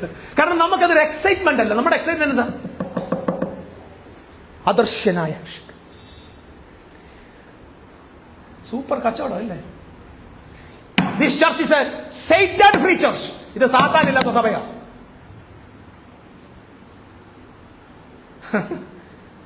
ചെകുത്താന്റെ പരിപാടി ഇതിനകത്തില്ല. ആ ആളുമായിട്ട് നമുക്ക് ബന്ധമേ ഇല്ല. ഞാൻ എപ്പോഴും പറയാറുണ്ട്, ഇത് ബറവോനെ അറിയാത്ത തലമുറയാണ്. നല്ല ഉദാഹരണം പറയട്ടെ. ഈ ബറവോനെ അറിഞ്ഞ തലമുറയല്ലേ ഇറങ്ങിയത്? മിസ്രൈമിൽ നിന്ന് ഇറങ്ങിയത്. അടിമത്തം, നുകം, ചാട്ടവാറിന്റെ അടി, ചവിട്ട്, ഒത്തിരി പീഡനം മൊത്തം അനുഭവിച്ചിട്ട് അവിടുന്ന് പുറത്തിറങ്ങിയില്ലേ? മരുഭൂമി യാത്രയില്ലേ? വരുന്ന വഴിയിൽ 2 പേരൊഴിച്ച് ബാക്കി എല്ലാവരും മരിച്ചു. അവിടുന്ന് ഇറങ്ങിയവർ ആകെ എത്ര പേരുണ്ട്? ഇപ്പൊ 2 പേരുണ്ട്. പേര് ജോഷുവായും കാലേബും. ബാക്കി മുഴുവൻ ആളുകൾ എവിടാ? മരുഭൂമിയിൽ പിറന്നവരാ അല്ലേ? ആലോചിച്ച് നോക്കി, ആ ജനറേഷൻ നോക്കി. അവിടുന്ന് ഇറങ്ങിയ മുഴുവൻ ആളുകളും മരിച്ചു. ഇപ്പൊ മരുഭൂമി പറഞ്ഞ ഈ മരുഭൂമിയിൽ പിറന്ന ആളിന്റെ സഭായോഗത്തിലേക്ക് നമുക്ക് പോകാം. അവർ റെഡി? അവരുടെ സഭായോഗത്തിന് നമുക്കൊരു പുതിയ ഒരു പാട്ട് പാടി കർത്താവിനെ മഹത്വപ്പെടുത്താം എന്ന് പറഞ്ഞിട്ട് എന്താ ഷൈനി സിസ്റ്റർ പാടാൻ തുടങ്ങി.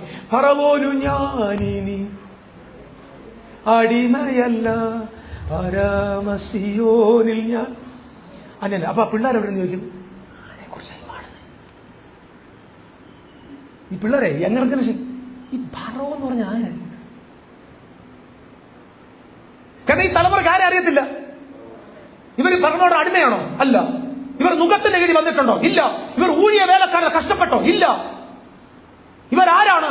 മരുഭൂമിയിൽ മേഘസ്തംഭത്തിന്റെയും അഗ്നിസ്തംഭത്തിന്റെയും നടുവിൽ ദിനവും പെയ്തിറങ്ങുന്ന സ്വർഗീയ മന്ന ഭക്ഷിച്ച ജനിച്ചു വീണൊരു തലമുറ. ഓ, അവർക്കാകെ അറിയാവുന്നത് മേഘസ്തംഭം, അഗ്നിസ്തംഭം, പ്രഭാതത്തിൽ പൊഴിഞ്ഞു വീഴുന്ന സ്വർഗീയ മന്ന. ഓ, അവർക്കാകെ അറിയാവുന്നത് ദൈവത്തിന്റെ മഹത്വം അറിയാം, ദൈവത്തിന്റെ പുത്രനായ ക്രിസ്തുവിനെ അറിയാം. ഒന്നും അറിയത്തില്ല. ഫറവോന് വിഷയമല്ല. ഞാൻ പണ്ട് പറഞ്ഞൊരു കാര്യം ആവർത്തിക്കാം. ഈ സമയത്താണ് പണ്ടത്തെ ഫറവോന്റെ അനിയന്മാരോ ചേട്ടന്മാരോ അങ്ങനെ ഒരു രഥത്തിനകത്ത് കയറി മരുഭൂമിയിലൂടെ വന്നാൽ ഉള്ള അവസ്ഥ പറ. ക്രിക്കറ്റ് കളി കളിച്ചോണ്ടിരിക്കുക പിള്ളേർ. മരുഭൂമിയിൽ സമയമില്ലാത്തതുകൊണ്ട് സമയം കിട്ടിയപ്പോഴൊക്കെ എന്ത് ചെയ്യുക? ക്രിക്കറ്റും കളിച്ചുകൊണ്ടിരിക്കുക കൊച്ചു. ഈ കൊച്ചുങ്ങൾ ക്രിക്കറ്റും കളിച്ചുകൊണ്ടിരുന്നപ്പോഴാണ് ആര് വരുന്നത്? ഫറവോൻ പഴയ കുതിരപ്പുറത്ത് കയറി വരിക. പഴയ പുതിയ ഫറവോൻ പാരെ പിടിക്കാൻ വരിക, ഇസ്രായേൽ മക്കളെ കുതിരിക്കാൻ വരിക. ഈ രഥം ഇങ്ങോട്ട് വരുന്ന കാണുമ്പോൾ തന്നെ പിള്ളേർ രഥം കണ്ടിട്ടില്ല. പിള്ളേർ പരിപാടിയൊന്നും കണ്ടില്ല. പിള്ളേർ ചോദിച്ചു, ഹൂ ഇസ് ദിസ് ഗായ്? ഇന്നത്തെ പിള്ളേരാന്ന് പറയും, ആരേ ഇത്? ആരാ? Who is this guy? അപ്പൊ ഈ കാലേബ് പറഞ്ഞടാ, ഇത് പണ്ടത്തെ ഫറവോനാ. ഇവനാന്ന് ഫറവോൻ? അതെ. നമ്മുടെ അപ്പനെ പണ്ട് അടിച്ചവൻ? അതെ. നമ്മുടെ വല്യപ്പച്ചനെ ചവിട്ടിയവൻ? അതെ. നമ്മുടെ അമ്മയുടെ കൈ അടിച്ച് ഓടിച്ചവൻ? തമ്പി നീ ഇങ്ക പോക മാട്ടെ, നീ തിരുമ്പി പോക മാട്ടെ. പിള്ളേരെന്ത് ചെയ്യും? പേടിച്ചോടുവോ? ക്രിക്കറ്റ് മാറ്റി തിരിച്ചു പിടിക്കൂല്ലേ? അതേസമയം പഴയ അമ്മച്ചിയായിരുന്നല്ലോ, അവിടെ നിന്ന് ഇറങ്ങി വന്നവരാന്നല്ലേ പറയും, ശിശോണെന്ന് പറയും. ഇപ്പോഴത്തെ പിള്ളേരെന്നാ പറയും, വിടമാട്ടെ, ഉന്നെ എങ്കയും വിടമാട്ടെ, നീ തിരുമ്പ പോക മാട്ടെ. That is the attitude of the generation. ഞാൻ ഒരു കാര്യം പറയാം, കേരളത്തിൽ ചാത്താൻ ചവച്ച ചപ്പിയ എല്ലാ കേക്ഷിയും പോയ ശേഷമേ കേരളത്തിൽ ഉണർവുണ്ടാവത്തുള്ളൂ. പിശാചിനെ ഭയപ്പെട്ട് പൈശാചിക മണ്ഡലത്തിൽ ഇതിനെ പേടിച്ചിരിക്കുന്ന ഈ ജനറേഷന്റെ മുമ്പിൽ ഭാരതത്തിൽ ഉണർവ് വരത്തില്ല. ഈ ജനറേഷനെ ഒന്ന് ഡിപ്പാർട്ട് ചെയ്തിട്ട് അടുത്ത തലമുറ വരും. ഞാൻ ഒന്നുകൂടെ പറയാം, മരുഭൂമിയിൽ പിറന്നൊരു തലമുറയുണ്ട്. ആ തലമുറയെ കുറിച്ച് ഒരിക്കൽ ആ കള്ളപ്രവാചകനാണ് ബാലാക്ക് ഇല്ലേ, ബിലയാം വിളിച്ചു പറഞ്ഞ വാക്കെന്താ? മരുഭൂമിയിലെ കാലംശത്തെ ആർക്കെണ്ണാം, യാക്കോബിന്റെ ധൂളിയെ ആർക്ക് ഗ്രഹിക്കാം? വായിച്ചിട്ടുണ്ടോ വാക്കിന്റെ അർത്ഥം? കാലംശത്തെ ആരെണ്ണം എന്ന് പറഞ്ഞാൽ നമ്മൾ മലയാളത്തിൽ വായിച്ച നാലിലൊന്നിനെ ആർക്കെണ്ണാവുന്ന, പക്ഷെ അതിന്റെ ഹീബ്രുവിൽ ഞാനത് മനസ്സിലാക്കിയത്, മരുഭൂമിയിൽ അതൊക്കെ നോക്കുമ്പോ കാണാം ഇവരെല്ലാം ഇങ്ങനെ കൊച്ചു കുഞ്ഞു ഒരു തലമുറ വളർന്നു വരിക. ആ തലമുറയെ നോക്കിയിട്ട് യാക്കോബ് പറയാം, ഈ കാലംശത്തെ ആർക്കെണ്ണാമെന്ന് ചോദിച്ചാൽ കാലംശത്തെ ആർക്കെണ്ണാന്ന് പറഞ്ഞാൽ അവിടെ കൊടുത്തിരിക്കുന്നത് 4th ജനറേഷനെ ആർക്ക് ഗണിക്കാമെന്നാണ്. എന്നോട് ചേർന്ന് രാമൻ പറഞ്ഞു പറഞ്ഞാൽ, ഈ തലമുറയെ നോക്കിയിട്ട് പറയാം, നിങ്ങൾ ഉദ്ദേശിക്കുന്ന ആളല്ല ഇവർ. ഇവർ അടിമത്തത്തിൽ നിന്ന് വന്നവരല്ല, ഇവർ മണ്ണ ഭക്ഷിച്ച് മഹത്വത്തിൽ പിറന്നവരാണ്. ഇവരെ നിങ്ങൾ ഉദ്ദേശിക്കുന്ന ആളുകളല്ല. നിങ്ങൾ ഗണിക്കുന്നവർ ഇവരെ ഗണിക്കാൻ പാടില്ല. ഈ തലമുറയെ ആർക്ക് ഗണിക്കാൻ പറ്റും? അടുത്ത വാക്കിന് യാക്കോബിന്റെ ധൂളിയെ ആർക്ക് എണ്ണാമെന്ന് എന്ന് പറഞ്ഞതിന്റെ അർത്ഥം എന്താ? ധൂളി എന്ന് പറയുമ്പോൾ പൊടി എന്നല്ലേ. അതിനർത്ഥത്തിൽ ഞാനതിന്റെ ഗ്രീക്ക് ഹീബ്രു റെൻഡറിങ് ഞാൻ മനസ്സിലാക്കി ഇങ്ങനെയാണ്. ആ യാക്കോബിന്റെ മക്കൾ പഠിക്കുമ്പോൾ അതിനെക്കുറിച്ച് ഞാനല്ല കേട്ടോ, ഇത് എബ്രായ ആളുകൾ പറഞ്ഞതാണ്. ഈ സംശയം ഉണ്ടെങ്കിൽ ഞാൻ അതിന്റെ റെഫറൻസ് വന്നേക്കാം. ഇപ്പൊ അങ്ങനെയുള്ള ഒരു അവസ്ഥയാണ്, ഓൺലൈനൊക്കെ ആയതുകൊണ്ട് റെഫറൻസ് വരെ കൊടുക്കേണ്ട അവസ്ഥ. ഞാൻ റെഫറൻസ് തരത്തേ ഉള്ളൂ, ഏത് പുസ്തകം നിനക്ക് തരത്തില്ല, തോത്രം അത്രേ ഉള്ളൂ. സോറി കേട്ടോ. അപ്പം സംഭവം അറിയുമോ, ഈ ജനറേഷൻ അവരെ കുറിച്ച് പറയുന്നത് they are a praying generation. അവർ പ്രാർത്ഥിക്കുന്നവരാണ്. അതിന്റെ ഒറിജിനൽ അർത്ഥം തങ്ങളുടെ മുഖത്തെ പൂഴിയിലേക്ക് കമത്തി ദൈവം മുമ്പിൽ സമർപ്പിതരായി താഴ്മയോടെ തമ്പുരാന്റെ മുഖം അന്വേഷിക്കുന്ന ജനറേഷൻ. ദിസ് ജനറേഷൻ എന്തിനാ പിറന്നെന്നറിയാമോ? മരുഭൂമിയിൽ ഉഴലാനല്ല ഈ ജനറേഷൻ പിറന്നത്, അവകാശഭൂമിയെ കൈവശപ്പെടുത്താനാണ്. ചെറുനാമം പറ, അവകാശഭൂമിയിലേക്ക് കയറാനാ. അടിമത്വത്തിൽ ഇറങ്ങി തിരിച്ച തലമുറയുടെ നടുവിൽ ഒരു ന്യൂ ജനറേഷൻ. ഞാൻ ഇന്ത്യയിലെ അടുത്ത തലമുറയെ നോക്കി പറയാം, വചനത്തിന്റെ സത്യവും ദൈവത്തിന്റെ കൃപയുമായി ഒരു ജനറേഷൻ രംഗത്ത് വരും. മനുഷ്യന്റെ മുഖം പ്രസാദിപ്പിക്കുന്നവരല്ല, മനുഷ്യനെ പ്രസാദിപ്പിക്കുന്നവരല്ല, ലോകത്തിന്റെ മായയിൽ വീഴുന്നവരല്ല. They are going to stand for the Lord and they are going to stand for the truth. യാക്കോബിന്റെ ധൂളിയെ ആർക്ക് ഗ്രഹിക്കാൻ പറ്റും? Nobody can predict. സന്തോഷമാണ് ഞാൻ പറയാം. നമ്മുടെ മലയാളം ഈ ഭാഷ പറഞ്ഞാൽ നമുക്ക് ചിന്തിക്കുന്നതിനപ്പുറമായി തലമുറ. ഞാൻ ആ വാക്കിന്റെ അർത്ഥം ചുമ്മാതെ നിരൂപിക്കുന്ന പോലല്ല, ചിന്തിക്കുന്നതിനപ്പുറമായി തലമുറ. അവർക്ക് ലഭിക്കാൻ പോകുന്ന വെളിപ്പാട് വ്യത്യസ്തമാ. അവരുടെ കയ്യിലിരിക്കുന്ന ദൈവത്തിന്റെ പൊട്ടൻഷ്യൽ വ്യത്യസ്തമാ. അവരുടെ മേൽ ഏൽപ്പിച്ചിരിക്കുന്ന ദർശനം വ്യത്യസ്തമാ. അവർ കൈവശപ്പെടുത്താൻ പോകുന്ന നാട് വ്യത്യസ്തമാ. അവരുടെ ചിന്ത വ്യത്യസ്തമാ. അവരുടെ ഡ്രീം വ്യത്യസ്തമാ. അവരുടെ ദർശനം വ്യത്യസ്തമാ. They are different community, different generation. God is doing such thing in our society, in our generation today. ഞാൻ വേഗത്തിന്റെ ഭാഗങ്ങളെ മുമ്പോട്ട് പോകാം. സ്തോത്രം. Hallelujah. Praise the Lord. ഞാൻ കഴിഞ്ഞ ആഴ്ച പറഞ്ഞു, ഏദൻ തോട്ടം ദൈവത്തിന്റെ ടെമ്പിളാണ്. ദൈവം വസിക്കുന്നത് ഗാർഡനിലാണ്. ആമേൻ. Garden of Eden. അബ്രഹാം അവന്റെ തലമുറയും വസിക്കുന്നത് ആ തോട്ടത്തിലാണ്, ഏദനിലാണ്. ഏദന്റെ കിഴക്ക് തോട്ടം. ഏദനിൽ ആര് താമസിക്കുന്നു? ആദമിന്റെ സന്തതികൾ. ആദമിന് മാത്രം ഇടയ്ക്കിടയ്ക്ക് എവിടെ പോകാൻ പ്രവേശനമുണ്ട്? ദൈവത്തിന്റെ അടുക്ക പോകാൻ. He was the high priest. ഞാൻ ഒരു കുഞ്ഞു കാര്യം, ഒറ്റ കാര്യം മാത്രമേ ഇത് പറയുന്നുള്ളൂ. അത് പറഞ്ഞിട്ട് നമ്മൾ അവസാനിപ്പിക്കും. ഉൽപ്പത്തി 1:26 വായിച്ച അനന്തരം നമ്മുടെ ഛായയിലും സ്വരൂപത്തിലും മനുഷ്യരെ ഉണ്ടാക്കുക. ഒന്ന് വായിച്ചാണ്. അനന്തരം ദൈവം, നാം നമ്മുടെ സ്വരൂപത്തിൽ നമ്മുടെ സാദൃശ്യപ്രകാരം മനുഷ്യനെ ഉണ്ടാക്കുക.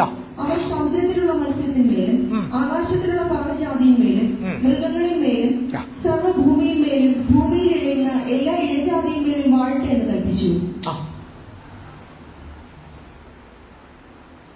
എന്തോ കൽപ്പിച്ചത്? Let us make man in our image, our own image and likeness. Let's make man. നമുക്ക് മനുഷ്യനെ ഉണ്ടാക്കാം എന്ന് കൊടുത്തിരിക്കുന്ന മേക്ക് എന്ന വാക്കിന് കൊടുത്തിരിക്കുന്ന അസ എന്ന വാക്കിന് കൊടുത്തിരിക്കുന്ന ഒരുപാട് അർത്ഥങ്ങളുണ്ട് ഇൻ ദ ഡിക്ഷണറി. അതിൽ നമുക്കൊരു ഒരു അപ്രോപ്രിയേറ്റ് വേർഡ് ഞാൻ ഇങ്ങനെ പറയാം. Appoint. Let us appoint man in our likeness and image. നമുക്ക് മനുഷ്യനെ നമ്മുടെ ഛായയും സ്വരൂപവും എക്സ്പ്രസ് ചെയ്യാൻ വേണ്ടി അപ്പോയിന്റ് ചെയ്യാം. അതാണ് വാക്കിന്റെ അർത്ഥം. It's not creation. എല്ലാവരും പോയി. സ്തോത്രം. ദൈവത്തിന്റെ ഇമേജും ദൈവത്തിന്റെ ലൈക്നെസ്സും വെളിപ്പെടുത്താൻ വേണ്ടി നമുക്ക് മനുഷ്യനെ എന്ത് ചെയ്യാം? അപ്പോയിന്റ് ചെയ്യാം. പുതിയ നിയമത്തിൽ വരുമ്പോൾ നമുക്ക് ഇങ്ങനെ കാണാം, അവന്റെ സദ്ഗുണങ്ങളെ ഘോഷിപ്പാൻ തക്കവണ്ണം തെരഞ്ഞെടുക്കപ്പെട്ട ജാതിയും രാജകീയ. Same thing. ഓൾഡ് ടെസ്റ്റമെന്റിലും നമുക്ക് മനുഷ്യനെ തെരഞ്ഞെടുക്കുക. എന്തിനാ? നമ്മുടെ സ്വരൂപവും നമ്മുടെ ഛായയും ലോകത്തിന്റെ മുമ്പിൽ, പ്രകൃതിയുടെ മുമ്പിൽ, സൃഷ്ടിയുടെ മുമ്പിൽ വെളിപ്പെടുത്താൻ നമുക്ക് മനുഷ്യനെ അപ്പോയിന്റ് ചെയ്യാം. അതാ വാക്കിന്റെ അർത്ഥം. It's not talking about creation. God was appointing man to express his image and likeness. എന്നിട്ട് പറയുന്ന അടുത്ത വാക്ക്, അവർ വാഴട്ടെ. എന്തിന്റെ മേല? പ്രകൃതിയിലുള്ള സകല സൃഷ്ടിയുടെ മേൽ. ഡൊമൈൻ. എല്ലാവരും പറ ഡൊമൈൻ. ഡൊമൈൻ ചെയ്യുക എന്ന വാക്കിന്റെ അർത്ഥം റൂൾ ചെയ്യാന്നാണ്. പക്ഷെ യഥാർത്ഥത്തിൽ അതിന്റെ അർത്ഥം ഏൻഷ്യന്റ് ഹീബ്രു ഞാൻ മനസ്സിലാക്കി റഡ എന്ന വാക്കാണ്. റഡ എന്നാണ് തോന്നുന്നു. റോഷ്, അതായത് ഒരു റോഷ് എന്ന് പറയുന്ന തലയും ദാലത്ത് എന്ന് പറയുന്ന ഡോറും, തലയും ഡോറും, അതാണ് റഡ. റഡ എന്ന് പറഞ്ഞ വാക്കിന്റെ അർത്ഥം entrance into the tent എന്നാണ്. ടെന്റിലേക്ക് എൻ്റർ ചെയ്യാൻ. അപ്പൊ അവിടെ വാഴുക എന്ന് പറഞ്ഞതിന്റെ അർത്ഥം എന്താ? എവിടെയോ പോയിരുന്ന് റൂൾ ചെയ്യല്ല, വാക്ക് ഓവർ ഇറ്റ്. ഇടയ്ക്കൂടെ നടന്ന് ടെന്റിനകത്ത് പ്രവേശിച്ച് റൂൾ ചെയ്യുക. It's A spiritual matter. ചുമ്മാ നോട്ട് ചെയ്തോ, നമുക്ക് അടുത്ത് പിന്നെ ചിന്തിക്കാം. അപ്പം 1-ാം അധ്യായത്തിൽ പറഞ്ഞ് വാഴാൻ പറഞ്ഞു. 2-ാം അധ്യായത്തിൽ വായിച്ചു നോക്കി. മനുഷ്യനെ സൃഷ്ടിച്ചിട്ട് എന്താ പറഞ്ഞു നോക്കി? ആദമിനെ സൃഷ്ടിച്ചിട്ട് 2-ാം അധ്യായം. ക്വിക്ക്, ഞാനത് പറഞ്ഞിട്ട് ക്ലോസ് ചെയ്യാം. 2-ാം അധ്യായം നോക്കി. Glory to God. 15-ാം വാക്യം. ഉൽപ്പത്തി. ദൈവം മനുഷ്യനെ കൂട്ടിക്കൊണ്ടുപോയി ഏദൻ തോട്ടത്തിൽ വേല ചെയ്യുവാനും അതിനെ കാപ്പാനും അവിടെ ആക്കി. എന്തിനാക്കിയെന്ന ഇവിടെ പറഞ്ഞേ? ഏദൻ തോട്ടത്തിൽ. എല്ലാവരും ശബ്ദം പറയും. ഏദൻ തോട്ടത്തിൽ വേല ചെയ്യുവാൻ, Eden തോട്ടത്തെ Kappan.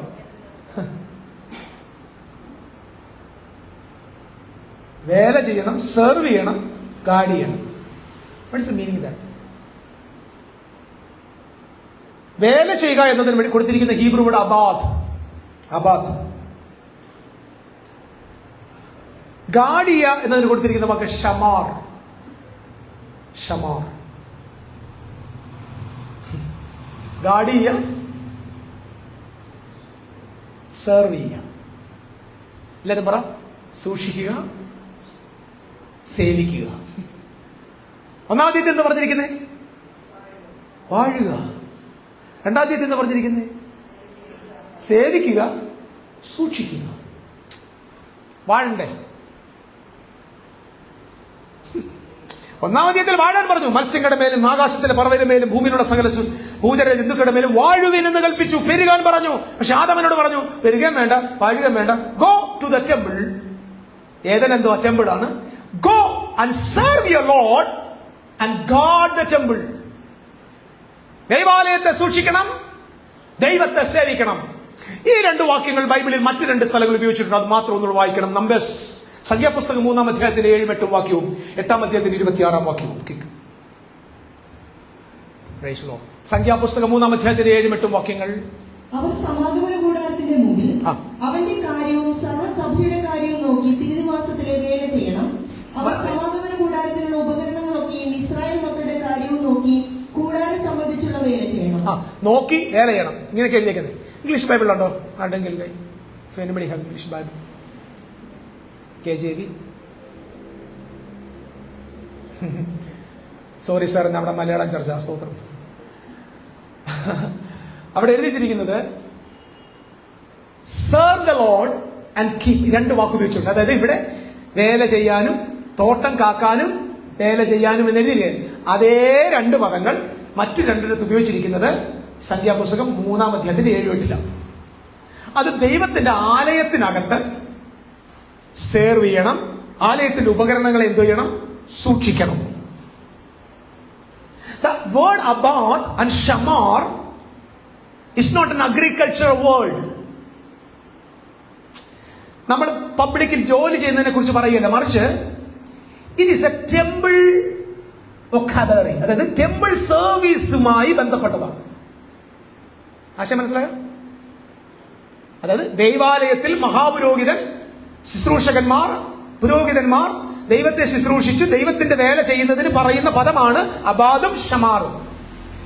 Keep the word, keep the temple, അല്ലെങ്കിൽ keep the sanctuary and serve the Lord. ദൈവത്തെ സേവിക്കുക, ദൈവത്തിന്റെ സാങ്ച്വറിയെ സൂക്ഷിക്കുക. So what is the mission of Adam? Not domaining. Domain ചെയ്യല്ല, മറിച്ച് എന്താ?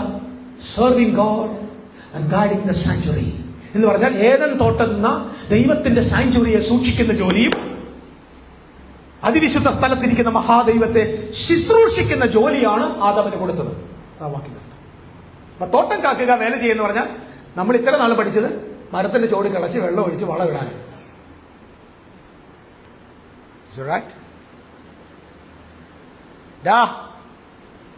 മരത്തിനൊക്കെ വളമിട.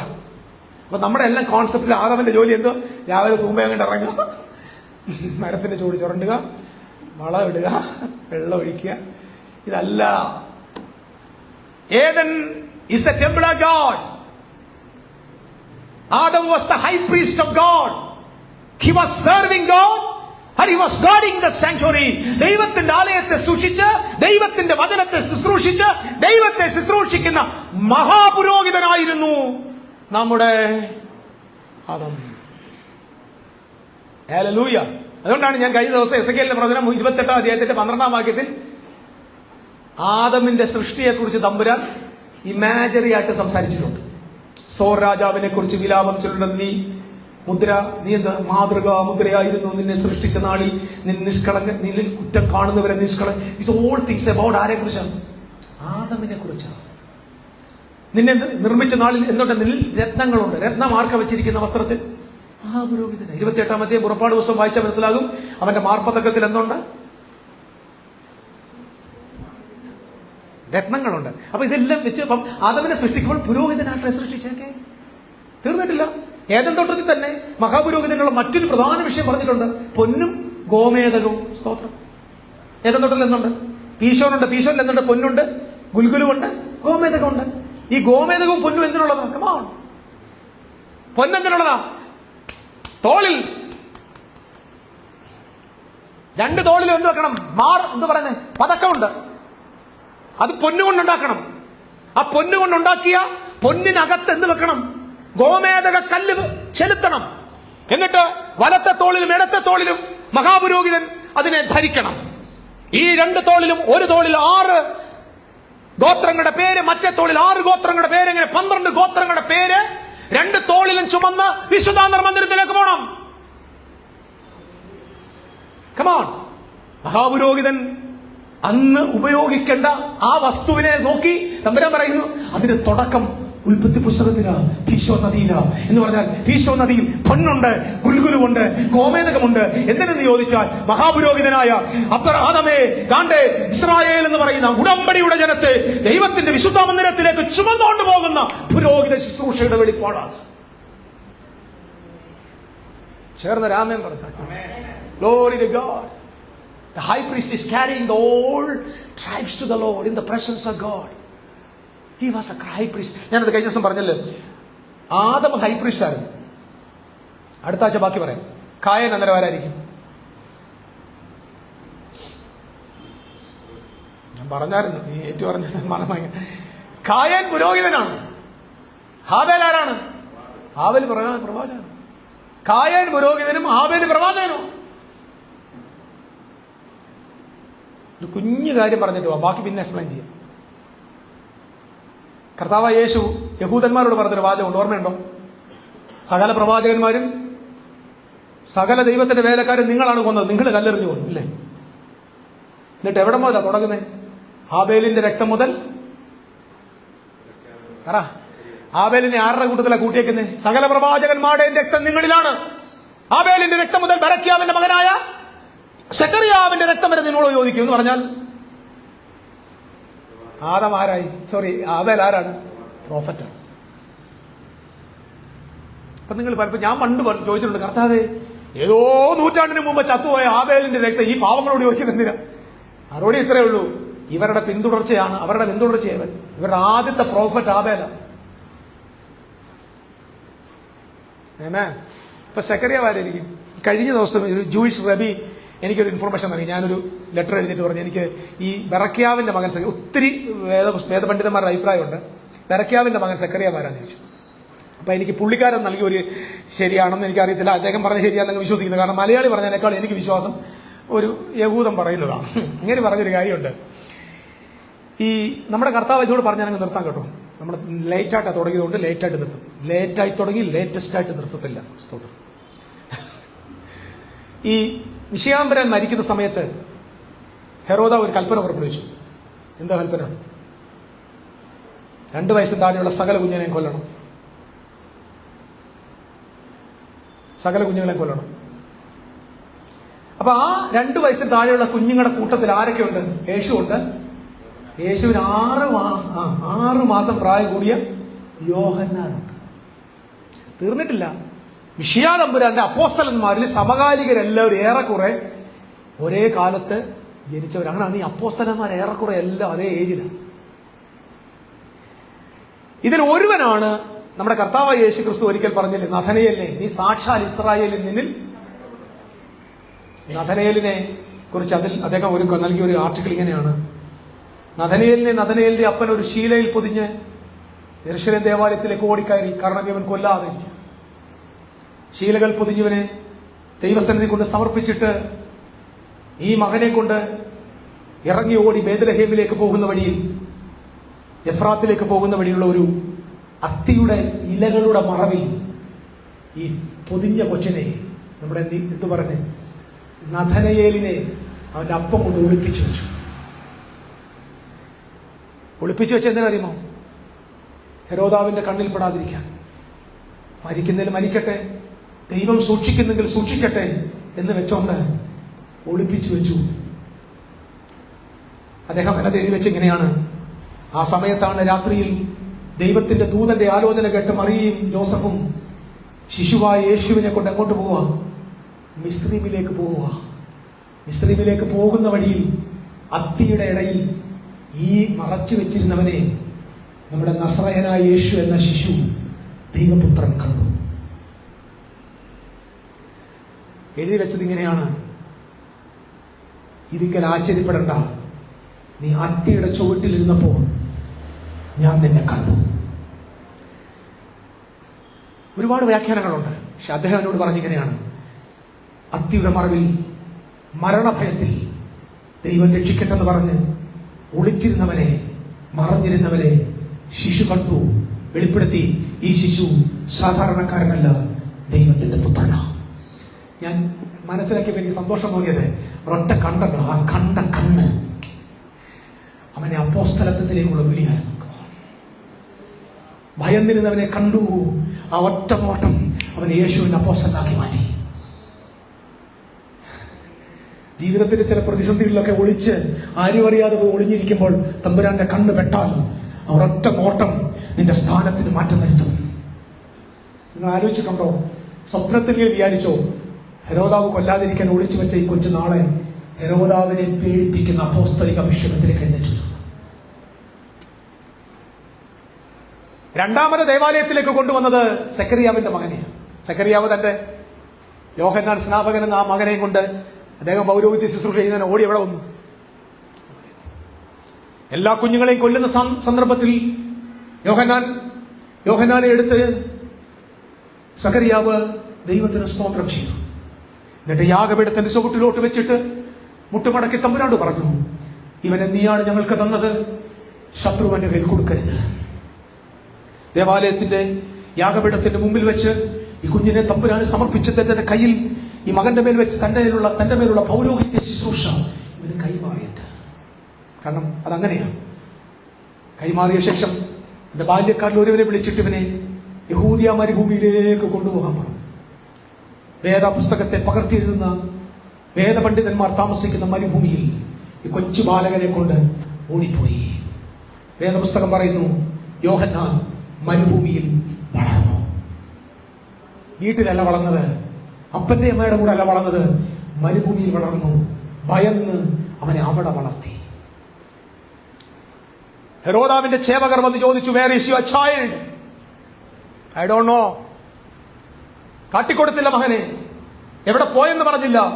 കോപപരിവിഷ്യരായ ഹെറോദിയൻസ് ദേവാലയത്തിനും യാഗപീഠത്തിനും നടുവിൽ വെച്ച് സെക്കറിയാവിനെ കൊന്നുകളഞ്ഞു. ഹാവേലിന്റെ രക്തം മുതൽ സെക്കറിയാവിന്റെ രക്തം വരെ തലമുറയോട് ചോദിക്കും. Happened there.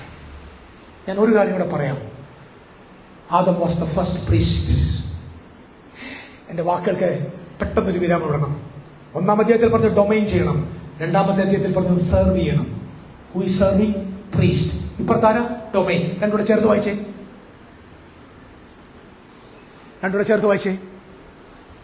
Domain of the priesthood. Come on. ഒന്നാം അധ്യായത്തിൽ വാഴണം, രണ്ടാം അധ്യായത്തിൽ പൗരോഹിത്യ ശുശ്രൂഷയിലിരിക്കണം. രണ്ടുകൂടെ ചേർത്ത് വായിച്ചാൽ പറയും, നിങ്ങൾ എനിക്ക് രാജകീയ പുരോഹിത വർഗമാണ്. The kingdom of priesthood, the domain kingdom, the kingdom of priesthood. We people, we are the holy generations, we are the priestly generations. ദൈവത്തിന്റെ കൃപയാൽ തമ്പുരാനെ സെർവ് ചെയ്യാൻ വിളിക്കപ്പെട്ട പുരോഹിതന്മാരാണ് നമ്മൾ. Hallelujah. You are serving God. Adame, come, you serve the Lord and guard this sanctuary. Final word. രണ്ട് കാര്യമുണ്ട്. Guard ചെയ്യണം, serve ചെയ്യണം. Serve ചെയ്യുന്ന വാക്കിനകത്ത് നറിഷ് ചെയ്യണം. അങ്ങനെ അതിൽ രണ്ട് മരങ്ങൾ അവിടെ ഉണ്ട്, അല്ലേ? ജീവന്റെ വൃക്ഷമുണ്ട്, നന്മയുടെ ഉണ്ട്. അപ്പൊ നന്മ തിന്മയുടെ വൃക്ഷഫലത്തെ സൂക്ഷിച്ചോണം, തിന്നാതെ സൂക്ഷിച്ചോണം. ജീവന്റെ വൃക്ഷഫലത്തെ വളമിട്ട് വളർത്തിക്കോണം.